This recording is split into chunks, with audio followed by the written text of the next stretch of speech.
Welcome to Forum 360 for a global outlook with a local view. I'm Leslie Unger, your host today. Have you ever played the what if game? What if I would have started out 5 minutes later? What if I would have come home earlier? What if I would have gone out with this guy rather than this guy, or gone to this college, or taken a different job in a different city? Most of us have played the what if game in some way. Our guest today, author and speechwriter Jeff Nussbaum, took the what if game to a whole different level, a historical and rhetorical level. He went back into history and found speeches written and never delivered. What makes this topic especially interesting is why they were not delivered. Because D-Day was not a failure, because Hillary was not elected. Our guest today contends that the delivery of these undelivereds would have changed history. We are fortunate to have with us from our nation's capital, Jeff Nussbaum. So I thank you so much for joining us. Oh, it's so good to be with you. Thank you. I want to set this up just because I was just in DC last weekend. So I was in DC, we were staying basically on Pennsylvania Avenue, and we made the pilgrimage, to the front of the White House. Standing at the front of the White House, you look to your right, and you see the driveway that you see like on TV, on CNN, when cars come in, or people are walking in, or they're walking into the White House, for work or for interviews. And I assumed that you walked through that gate and walked down that driveway. So I want to start out by asking you, there's a saying that youth is wasted on the young. You were under 25 years old, I believe, when you wrote speeches for Vice President Gore. Did you appreciate at that age where you worked and the entree that you had to world leaders? Well, first I will say, and I'm loath to ever correct you, Leslie, but the White House does not have a front or a back. It's north and south, but neither is technically the front or the back. Oh, so you just referred to the north entrance or the south north entrance? Portico or the south portico. Oh, very West Wingish talk. Good to know. Exactly. Okay, So thank you. There's your bit of insider knowledge. Okay. So yeah, it was. I was young in my first stint in the White House, and I didn't know what I didn't know. And sometimes I'll look back on things I wrote there, and I think like, oh, it's so naive, so cheesy. But I think I always recognized what an awesome and inspiring opportunity it was to walk in. Like, yes, absolutely, it is super cool to walk in, and if you're driving in, there's the dogs sniff your car, and you go through 3 different gates, and it feels like I have access to this inner sanctum place. Mm-hmm. So for sure, there's that element of it, but there's also inside, once you're there, it's almost hushed. It almost feels reverential. The seriousness of what the people there are doing isn't really wasted on you, and so. Yeah, I was young, but I was sort of wide-eyed, and I think I shared with you there was one moment early, my first stint in the White House. I did a couple of them, where doesn't everyone have a couple stints in the White House on their resume? Yeah, of course, yeah. But you work so hard, and I realized over the space of 2 weeks I'd gone from like my apartment to the White House and back, and I hadn't deviated a block east or west.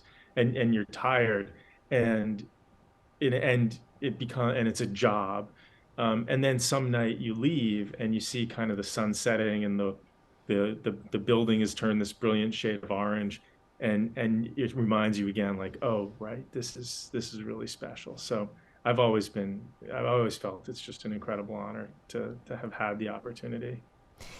What would surprise us, who we'll probably never have that opportunity, about working, whether it's literally in the White House or figuratively, working with people in the White House, what would surprise us?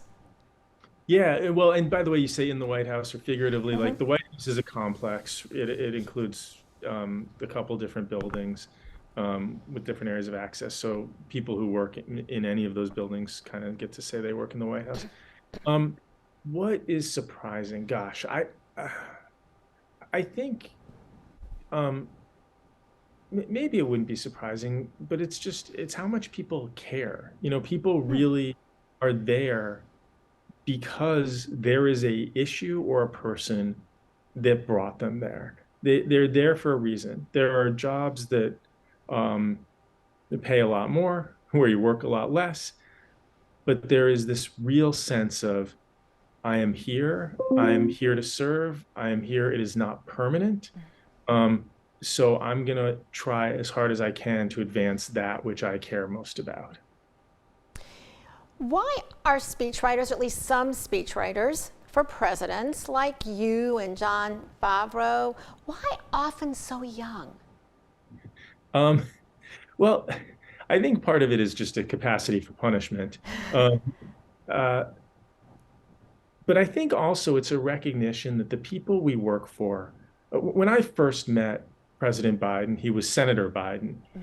And, but it was on the 2008 campaign. And even though I'd worked in the United States Senate, I didn't know him. And so I'd been actually hired by the Obama campaign to travel with and write for whoever he picked to be his VP. So I had to write three Okay. speeches for three potential picks.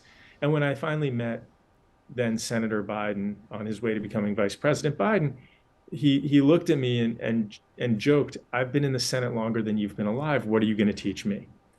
And and so it was a reminder that I had to come to the job each day with something he didn't know. And often that was who's the audience you're speaking to that day? What do they care about? What are the things they're discussing? So I was doing a lot of the research so that he could bring that additional piece of knowledge to the knowledge he already had.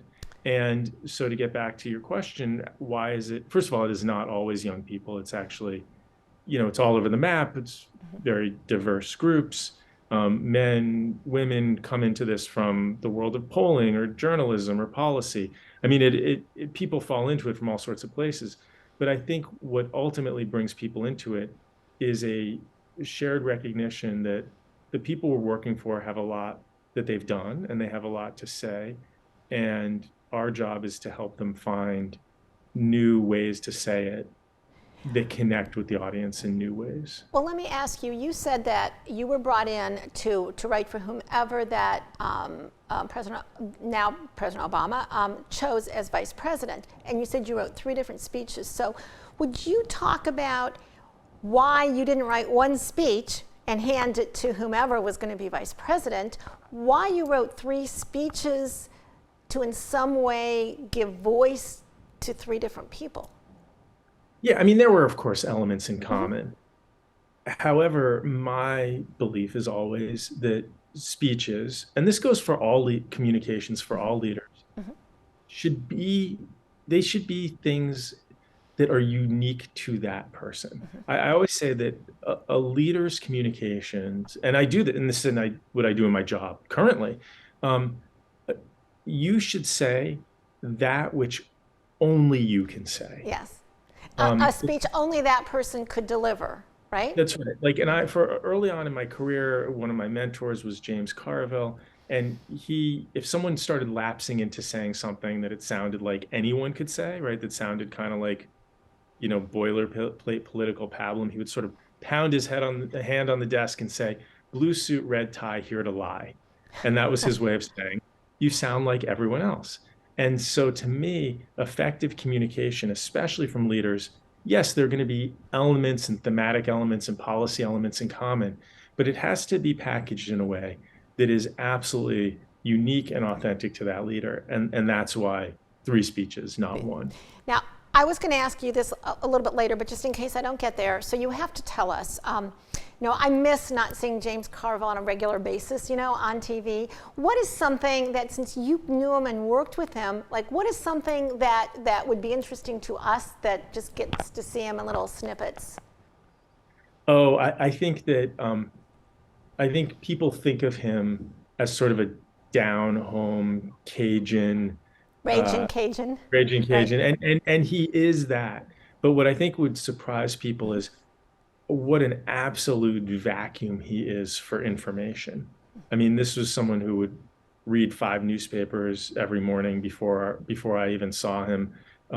That he, rather than using the internet to search flights, would memorize the airline's various timetables, so he could tell them what flight he wanted. I mean, he was just his genius was his ability and is his ability to intake massive amounts of information and synthesize them and kind of figure out what's the one thing that this is really all about. What leader that you worked with first comes to mind as also having that gift?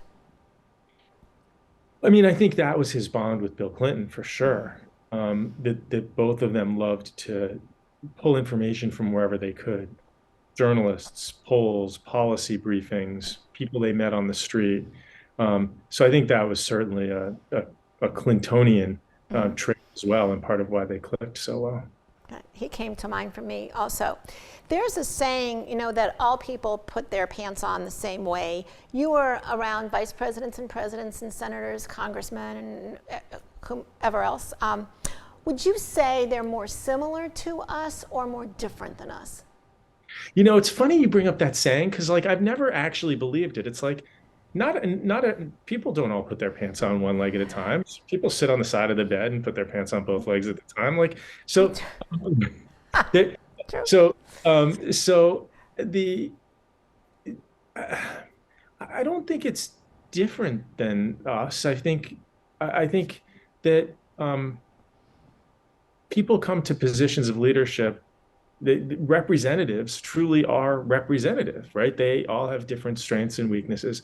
I think what I've taken away from my interactions with a lot of these leaders is actually a much deeper respect. And it's for this reason. We ask our leaders to be good at so many things right now. So it's very easy to criticize a president or criticize a senator for a flub in a speech or getting a fact wrong or not fully connecting with an audience. But just, when you watch these folks over the course of a day, they have to know every detail about every policy, including shifting gears between various different energy, education, and they have to be able to do that at all times. They have to be masterful fundraisers. They have to be inspiring speakers. They have to be empathetic in the room. Like we ask of them suite of skills that we don't actually ask many other people in society for. And so it's made me much more hesitant to criticize because I've seen how much we ask of them. Today, we have the honor of talking with Jeff Nussbaum, author of Undelivered, 5 speeches that would have changed history, a speechwriter and author. So now we turn to Undelivered. Billed as the never heard speeches that would have rewritten history. Why do you believe the speeches would have rewritten history? Yeah, so this book was really a product of a weird passion of mine. So we've talked a little bit about Al Gore. Election night 2000, I was the kid speechwriter. I was left holding three speeches that were prepared for that night, none of which were delivered: a victory speech, a concession speech, and then a win the popular vote. Win the electoral college, but lose the popular vote. And of course, that night, Al Gore gave no speeches. But it set me on this journey. Right, exactly.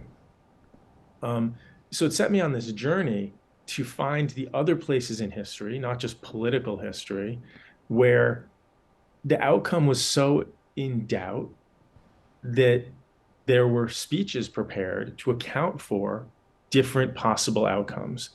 And so rather than writing a speculative history or counterfactual history, I recreated these historical moments and then shared the undelivered speech as an example of what the first steps down that alternate path might have looked like. And so why would they have rewritten history?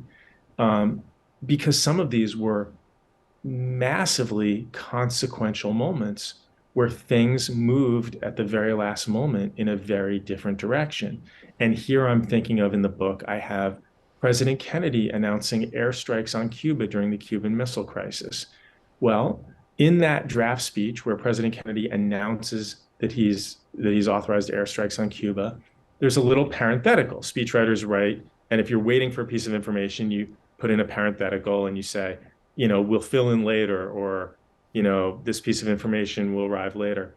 And in Kennedy's, there's this parenthetical that says, follows a description of first reports of action, meaning once we figure out what the result of this aerial bombardment is, we'll fill it in. How many people died? Were we effective? Were we not? Of course, what Kennedy didn't know, and none of us knew at the time, was that those missile sites weren't under construction. Several of them were already operational. And not only were they operational, but command of the missile batteries was in the hands of the commanders in Cuba. They didn't have to call back to Moscow. And so had he given this speech, that could have been it for, if not humanity, at least part of the Eastern Seaboard. And so, a nuclear exchange, on America's shores, basically, well, that's a very different history. That's a very different world we'd be living in. And you see these not just in cases like that, but also from the political universe. Hillary Clinton gave me her victory speech. Mm-hmm. And so, picture a Clinton presidency versus a Trump presidency. And so I share the story behind the speech, and then I share the speech and reveal a little bit of how history might have been different. Now, were you surprised by the reception of the book? Because whenever I mention the book, I'm always surprised that most of the time people have been familiar with it. So have you been surprised by the reception and wondered why no one thought of it before you? Well, certainly the book was a passion project for me, right? It was born of my own obsession. Mm-hmm. And so whether people loved it, didn't love it, ignored it, I was just excited to put it out in the world. And so I will say, and we initially met when I was doing a talk right after mm-hmm. its release in Cleveland. Yes. I was so gratified to see that people found it interesting. And I think part of that is because I mashed a couple things together. There's history for sure. There's real history. There's a little bit of people like counterfactual history. So there's a little bit of like what might have been. But also in each chapter, I try to embed a lesson about what it says about the process of speech writing and what's going on behind the curtain. And so I pull back the curtain a little bit on what's going on in these rooms as these monumental events are shaking out. And so I was pleasantly surprised that didn't turn out as a muddle, but actually turned out as a pretty clear, compelling thing. And so it's been, to have received nice reviews and to have received attention for this thing that I would be very happy for it to just sneak out into the world as my own little passion project it's been wonderful. But my thesis when I was getting my master's degree was a rhetorical and a historical analysis. So, you're the only other person I ever knew. Why didn't you tell me this before? Mine did not become Undelivered, but I have a special kinship because I can appreciate it. You had to know so much about history as well as the speaking part, which leads me to ask you, if I would have, or someone would have met the 5-year-old Jeff and said, "What do you want to be when you grow up?" what would your answer have been? Well, I came from a family that was two things, sort of socially active, but also very scientifically minded. My father was a scientist and endocrinologist. My mother's a speech pathologist. And so now, even as I say that, I think, oh, well, I guess speaking, mattered. But I loved the science. I thought for sure I would do basic science or do medicine. But I did love writing. And I had this wonderful experience of doing a book talk in Boston, which is where I grew up. And one of my high school history teachers showed up for the talk. And so afterwards I said, if you looked back at me then, was this anywhere in my future? And she's like, yeah, you were like a fine student. You weren't great. You were fine. And so I don't know. I don't know. I think maybe if there's a lesson in this that, you can it's never too late to find something you're really passionate about and pursue it. That's for sure.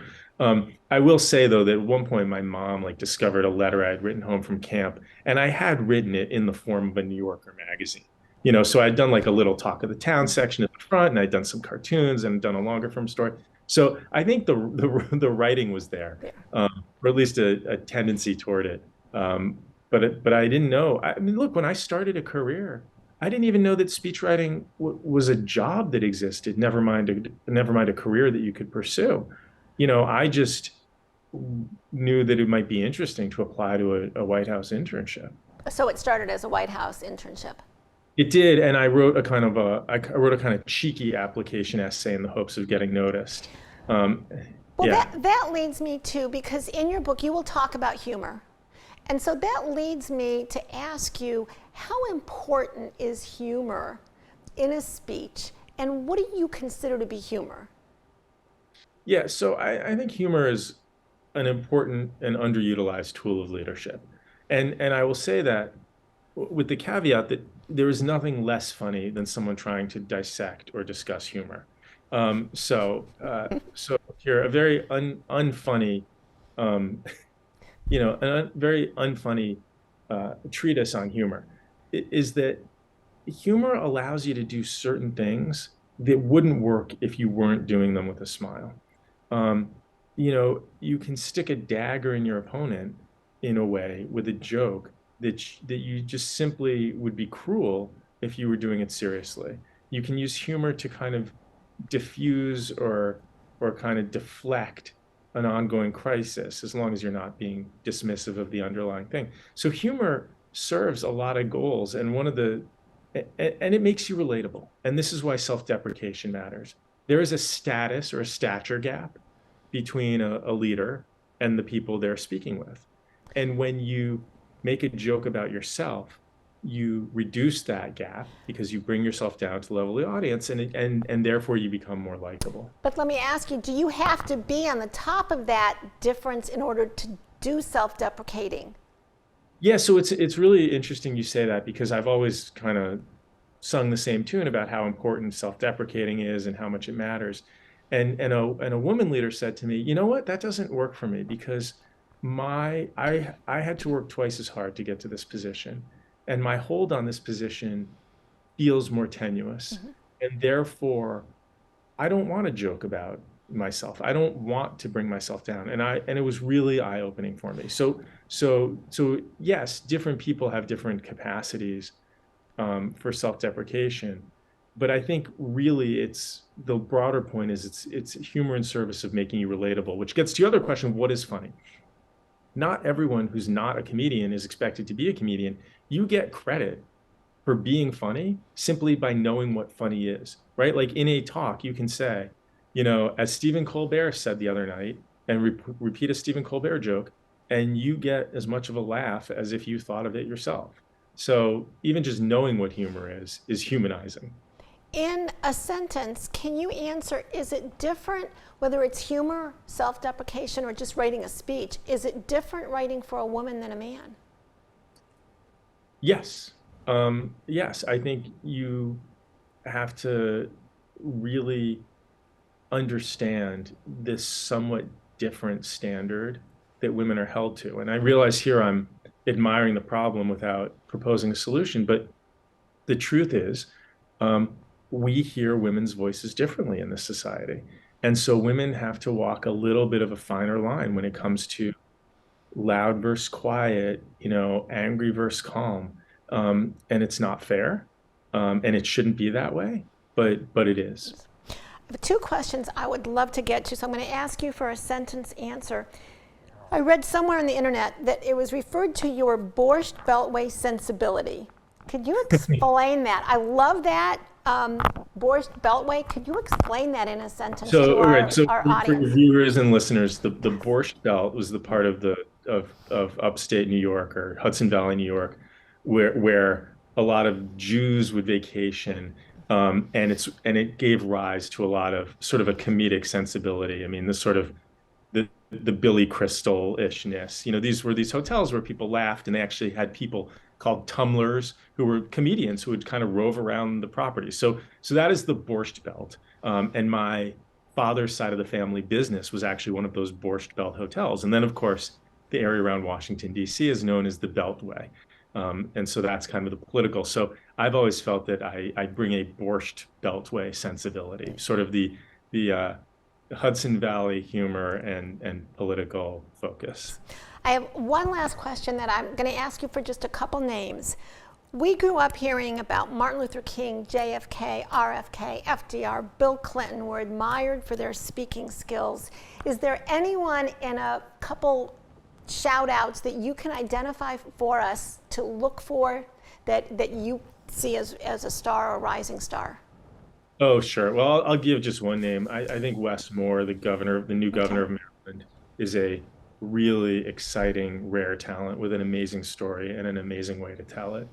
Thank you. If you are like millions of tourists, both domestic and international, you may have made a trip to DC or have a trip planned this year. If you stand in front of the White House, you will notice that gate, but it's not the front, it's the north or the south portico. You can now picture our guest today walking through those gates twice in his career. We thank Jeff Nussbaum, speechwriter and author, for sharing with us an inside perspective from the West Wing. For Forum 360, I'm Leslie Unger. Thank you for joining us today. Forum 360 is brought to you by John S. and James L. Knight Foundation, the Akron Community Foundation, Hudson Community Television, the Rubber City Radio Group, Shaw Jewish Community Center of Akron, Blue Green, Electric Impulse Communications, and Forum 360 supporters.